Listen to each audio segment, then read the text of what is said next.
আমরা চাই এই পে স্কেল যাতে বাস্তবায়ন হয়, সেখানে যাতে আমাদের সেই শতভাগ পেনশন পুনর্বহাল করা হয়। সরকারি চাকরিজীবীদের জন্য নবম পে স্কেল ধাপে ধাপে বাস্তবায়ন এবং আগামী বাজেটে বিশেষ বরাদ্দের গুঞ্জন নিয়ে দেশ জুড়ে ব্যাপক আলোচনা চলছে। বিভিন্ন গণমাধ্যমে মূল বেতন বৃদ্ধি সহ নানা সুপারিশের খবর এলেও বিষয়টি নিয়ে এখনো এক ধরনের ধোঁয়াশা রয়ে গেছে। এই অস্পষ্টতা কাটাতে এবার বড় ধরনের কর্মসূচির ডাক দিয়েছে সরকারি কর্মচারীদের একটি সংগঠন।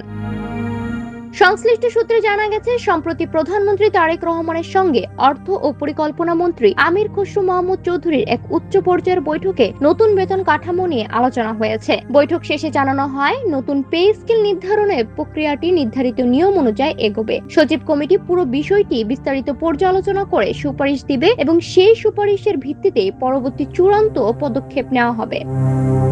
বেতন কমিশন সংক্রান্ত কমিটি পুনর্গঠন এবং 2026-27 অর্থ বছরের বাজেটে বরাদ্দের পরিকল্পনার কথা শোনা গেলেও বাস্তবায়ন নিয়ে এখনো সংশয় রয়েছে। অর্থ মন্ত্রণালয়ের সূত্র মতে, আন্তর্জাতিক ভূ রাজনৈতিক পরিস্থিতি এবং দেশের অভ্যন্তরীণ আর্থিক চাপ সরকারের জন্য বড় চ্যালেঞ্জ। উচ্চ পর্যায়ে চূড়ান্ত অনুমোদন ছাড়া এখনই নিশ্চিত করে কোনো ঘোষণা দেওয়ার সুযোগ নেই।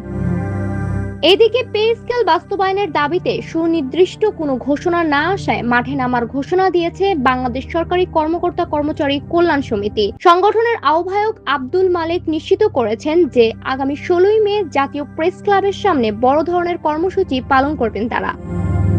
বর্তমান অর্থনৈতিক প্রেক্ষাপটে নতুন পে স্কেলের যৌক্তিকতা নিয়ে অর্থনীতিবিদ দেবপ্রিয় ভট্টাচার্য মনে করেন, সরকারি কর্মকর্তাদের এই দাবিটি দীর্ঘদিনের। তবে সরকার কতটা দ্রুত এটি কার্যকর করতে পারবে তা পুরোপুরি নির্ভর করছে সরকারের চূড়ান্ত নীতিগত সিদ্ধান্তের ওপর। খসড়া সুপারিশ জমা পড়লেও সরকারের পক্ষ থেকে চূড়ান্ত কোনো ঘোষণা না আসা পর্যন্ত সরকারি চাকরিজীবীদের এই অপেক্ষার প্রহর আরো দীর্ঘ হতে পারে বলে ধারণা করা হচ্ছে।